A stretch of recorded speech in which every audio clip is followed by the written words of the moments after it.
The book of Luke, chapter 21, the widow's gift.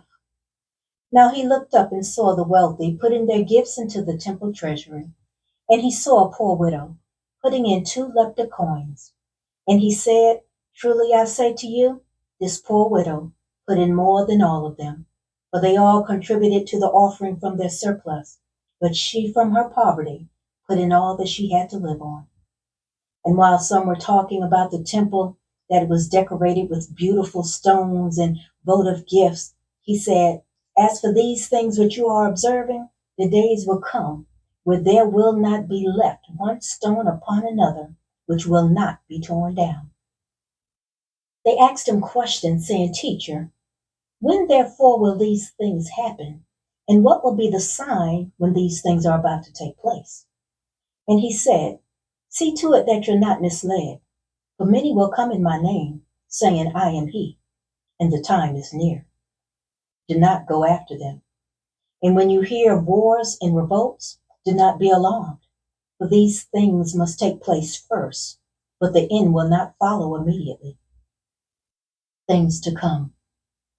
Then he continued by saying to them, Nation will rise against nation and kingdom against kingdom.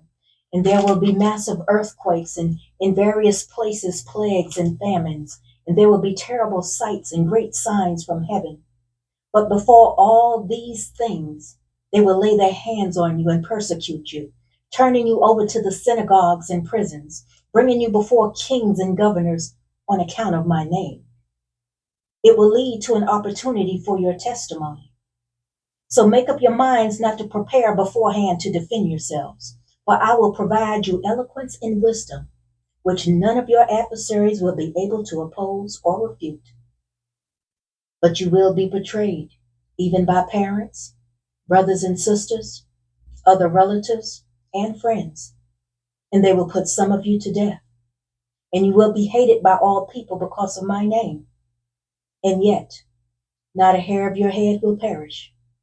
By your endurance, you will gain your lives. But when you see Jerusalem surrounded by armies, then recognize that her desolation is near. Then those who are in Judea must flee to the mountains, and those who are inside the city must leave, and those who are in the country must not enter the city, because these are days of punishment, so that all things which have been written will be fulfilled.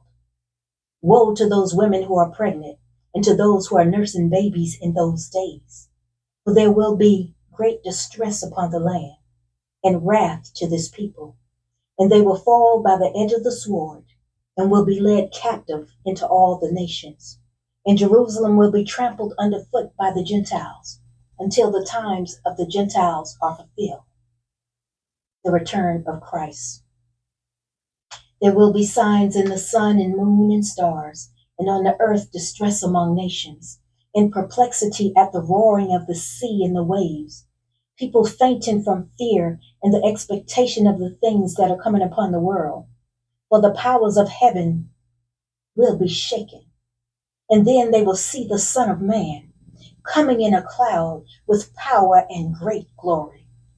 But when these things begin to take place, straighten up and lift up your heads, because your redemption is drawing near.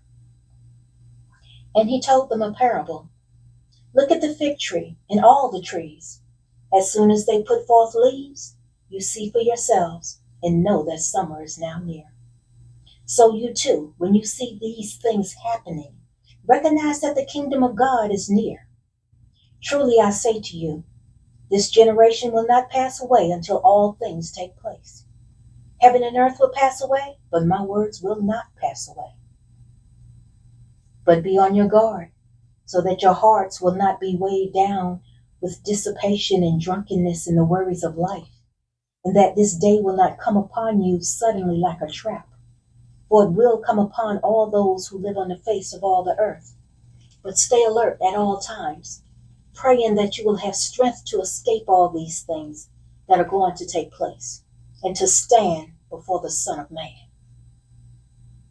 Now during the day he was teaching in the temple, but at evening he would go out and spend the night on the mountain that is called Olivet. and all the people would get up very early in the morning to come to him in the temple to listen to him. This concludes the reading of the book of Luke, chapter 21.